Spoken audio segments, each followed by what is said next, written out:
I'm not shy about admitting this, but Tomb Raider is a very special series to me. With most of the games, I'm never failing to capture the sense of exploring a treacherous tomb and uncovering a greater history, with the best waifu ever as the main character. So when the series' 10th anniversary was approaching, the developers wanted to do something special for Lara Croft and revisit the game that started it all. Some of you may be thinking, well, yeah, we got that game already, and Tomb Raider Anniversary is pretty great. But in today's video, we're not talking about that anniversary. We're talking about this anniversary! I know it's a little confusing, but that's why I'm here.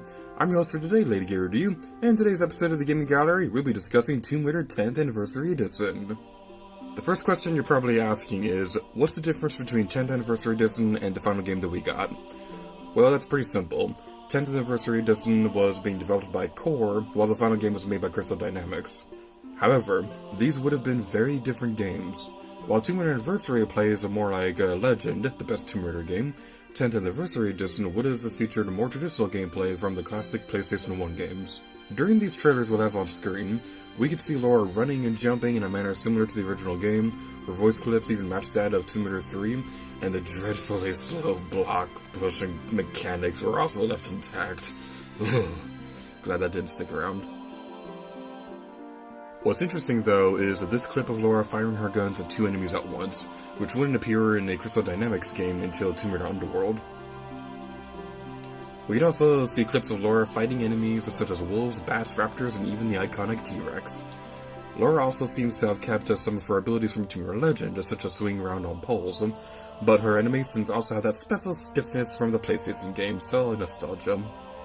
Personally, her animations of dangling on a ledge though seems like it would have gotten old too fast, but that's just my opinion.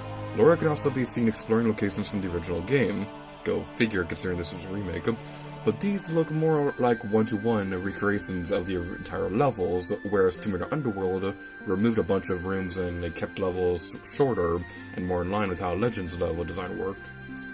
Some details I find particularly interesting is this boat that appears in the very first level, although nothing like that actually appears in the final game, so it's nice to see that Core was planning on adding more details into these levels. Something else I'd like to point out is what appears to be either St. Francis Folly or the Poseidon/Neptune's room, we can't exactly tell. We see some water flowing down a large central column, and while this does look more like the central room from St. Francis Folly, it also resembles the Poseidon room found in the Crystal Dynamics game. By far my favorite level that we see in these videos is what looks like the level Atlantis. The level gimmick of climbing a massive structure would have been left intact, but we also see a massive pillar in the center with chains attached to it. Would Lara have to climb these chains, or maybe destroy them to reach new areas? We can't say for sure, but holy wow does this look awesome. We can also see that the final battle against Larson would have been taking place in the Sanctuary of the Skion, as opposed to Natla's Mines in the Crystal Dynamics version. This may imply that the cowboy would have returned as well, but as far as we can find, there's no gameplay or screenshots showing any of Natla's henchmen in this game, not even their battle arenas, which is odd considering Larson's final arena is very identical to the original game.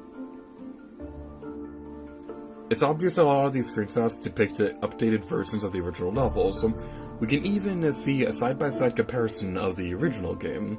However, there's some more noticeable changes I'd like to point out. For one, there's Atlantis thing again, and I know I've already mentioned that already, but this level just looks so cool. The Colosseum would have been located on the edge of the mountain with the ceiling missing, similar to what appears in the Crystal Dynamics version.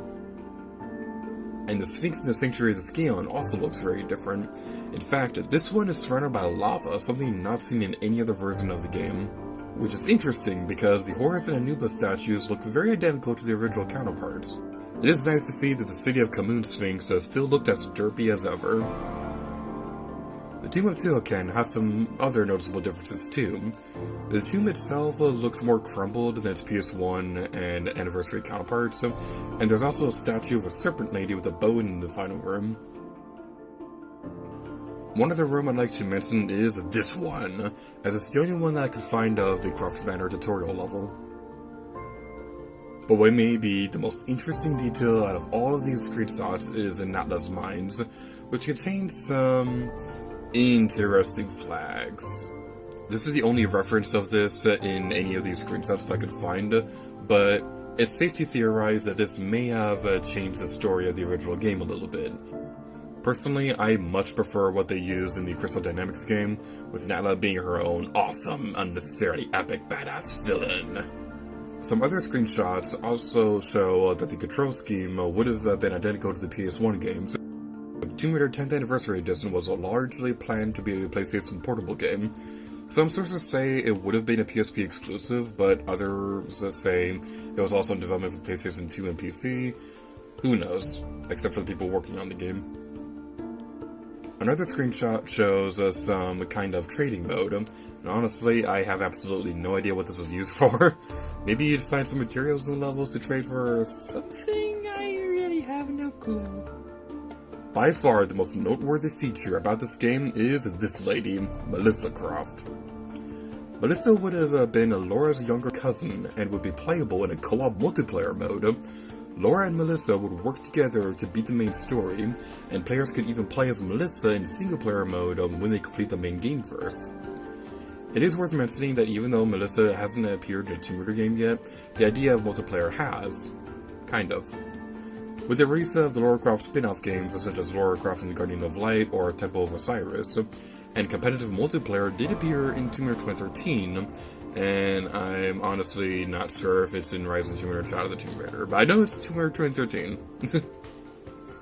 I'm honestly really sad this never happened, more so the fact that Melissa never returned in a future game. I mean, just look at her. She looks awesome. And now for some useless trivia that didn't really fit in anywhere else. As we can see from these work-in-progress animations, Laura would have had more movement options for solving puzzles. We can also see the opening cutscene showing off the T-Rex's first appearance in the game,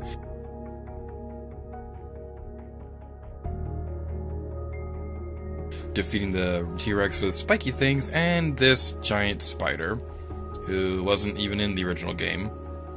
Charming.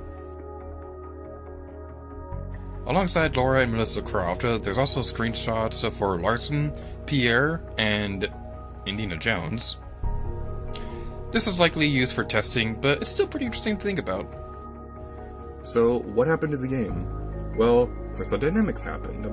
They began working on Tomb Raider Anniversary and Eidos, who'd eventually become SCI, before being purchased by Square Enix and becoming Square Enix Europe.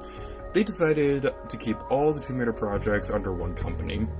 And after the failure of course previous Tomb Raider game, Tomb Raider the Angel of Darkness, it makes sense that Eidos would trust Crystal Dynamics more with the future of the series.